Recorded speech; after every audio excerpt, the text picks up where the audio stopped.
تعرفي ايه عن حلايب وشلاتين؟ أعرف عن حلايب وشلاتين إن هي تابعة لجمهورية مصر العربية. طب حضرتك تعرفي ان السودان بتطالب بيها؟ لا طالب لها ليه؟ إحنا زمان يعني كانوا بيقولوا إن الملك زمان كان بيحكم مصر والسودان، إذا إحنا نقول السودان تبع مصر، السودان بأكملها يعني، مش حلايب وشلاتين بس. طيب هما بيقولوا انه يعني زي ما مصر ادت تيران وصنافير. لا هذا شيء وده شيء ثاني يعني بالعقل كده يعني، وفي ترسيم حدود بين الدول يعني. يعني حلايب وشلاتين مصرية؟ طبعا مصرية 1000% مش 100% بس. السودان دي كلها كانت بتاعتنا مصرية، يعني احنا لو طالبنا هنطالب بالخرطوم كمان تبقى بتاعتنا. اللي يعشم في حاجه عندنا نديها له، ما نزعلش حد.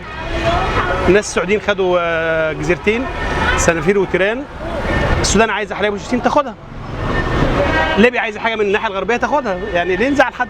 غزه عايزه تاخد سيناء تاخدها، يعني ليه يا جماعه نزعل حد؟ احنا ام العرب كلهم، مش مصر ام الدنيا؟ يبقى الام دي ما بتزعلش حد خالص.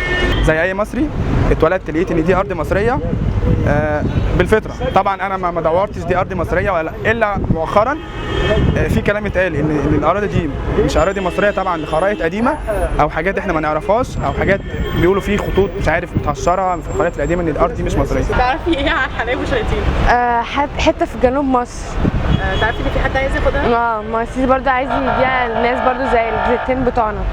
طب انت ايه رايك؟ لا ما ينفعش طبعا، يعني هي بلد مش مزاد يعني عشان نبيعه، يعني هو مش السيسي يعني هو اللي عمل مصر عشان يعني يبيع ويشتري فيها براحته. مش وقت ان انا دلوقتي اقول دي ارض مصريه او غير مصريه، لكن هي حلايب وشلاتين مصريه مصريه مصريه مصريه.